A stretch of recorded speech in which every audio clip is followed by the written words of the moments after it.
Hello everyone and welcome back to Painting with Martin. I'm sorry it's been a while, I've had pneumonia so I couldn't film any videos and therefore I didn't want to cough all over the film as well. So I'm feeling a little bit better right now. I still have a little bit of cough, so hopefully this won't interrupt the video too much.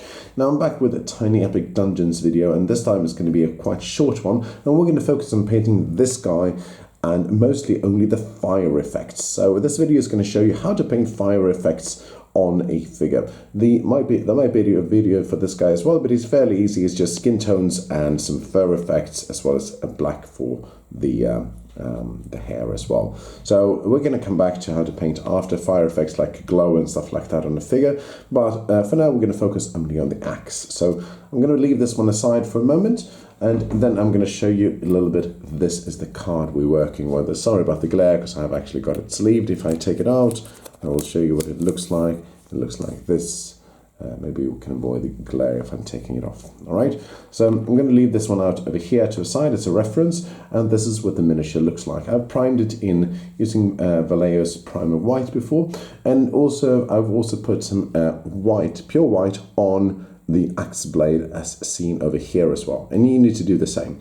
Put some white on it, prime it of course like we always do, and leave some pure white on the axe blade back and forth before we get going. So for this video I'm going to use my wet palette over here, and I'm going to use mostly a few colors, but we're going to start by doing something called Flash Gitz Yellow from Citadel. Going to give it a good shake, and then we're going to apply it on our palette. And for this one, you put it out over here, a little bit off camera. But for this one, it's quite important we actually dilute it with water, because we want the paint fairly fluid when we're working on this one. And the reason for that is that it's going to act kind of like a glaze, and also it's going to flow over the miniature as such. So I'm going to show you what it looks like, and you paint it over most of the axe blade over here, like this, the whole axe blade. I know a lot of it looks like black, and we're going to cover the black areas last, because black is something that you can easily cover as a color. So taking care not to touch his hair, and only the axe blade, putting that over the entire axe blade, and as such, including the inner parts over here. And we're also going to put it over, slightly touch over the top part over here as such. And once we've done that, we don't want to wait too much until it dries. But we also don't want to cover all the details, so we move it around as we see fit, as such. Okay, leaving it aside, cleaning a brush in between, then moving straight away with orange parts. For orange, we're using Vallejo's Orange Red, putting it down on our palette as such. And with this one, I'm also mixing in a little bit of water to this one, making it fairly fluent. And I'm also here mixing it in with the Vallejo's Flash Gitz Yellow. So kind of like creating a nice tone in between. As such, and you can see in my palette, this is what it looks like.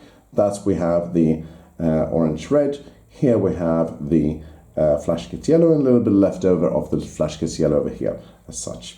And as we're doing this one, before it has time to dry, we're going to use what we call wet blending. So we're going to put it out over here and the last edge, and we're going to move it in and blend it in as such. First on the top, and moving it in over here, so we have some of the yellow showing as well as on top of the others as such.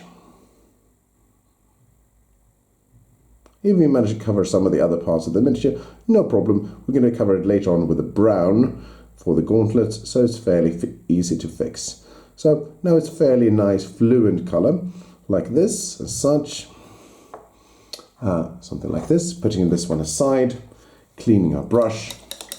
And as such, it's already starting to look like a bit like fire, but it's not enough. So now we can take some pure orange fire, and dabbing it into selected areas of the miniature while the paint is still wet. You can wait until it dries as well, but don't wait too long. And you do that towards the edges here. Don't forget the back side, turning around the figure as you see fit.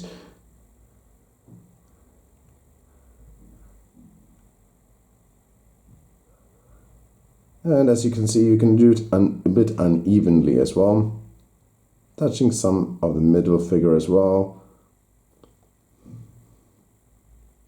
So you see you have a nice tonal range of the fire. So fire is not evenly spread by anything.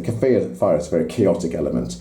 So the last thing we're going to do, we're going to put some red in here. So we're going to do some Wild Rider red from Citadel. As we're going to give it a good shake. We're going to apply it neat. Few small dabs, taking up the figure. And the red is going to be where the fire is hottest. Small dabs here and there.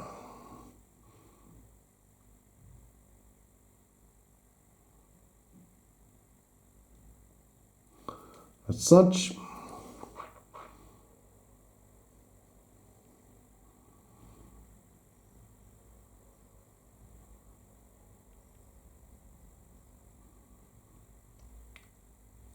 Not too complicated to paint fire effects, and this is not going to win any competitions, no prizes, but it will definitely look fairly nice on the tabletop.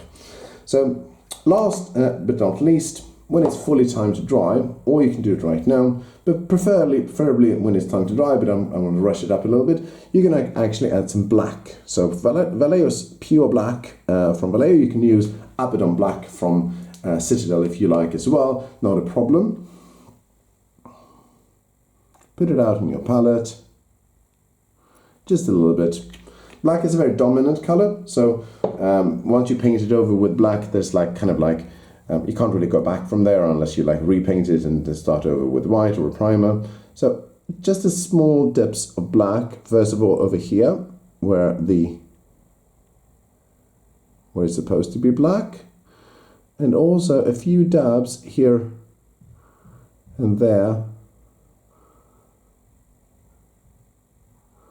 to simulate soot.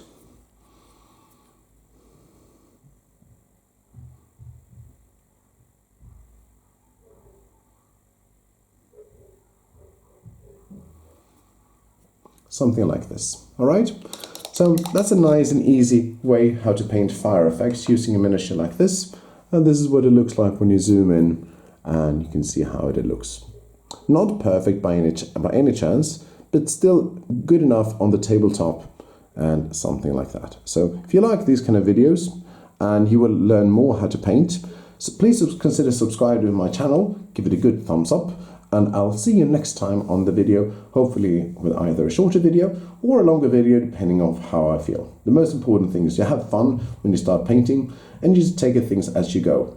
Not everything has to be perfect, not everything has to go well in the first time. We make mistakes and we learn from them. I hope you like this video, and until next time, thank you very much for watching.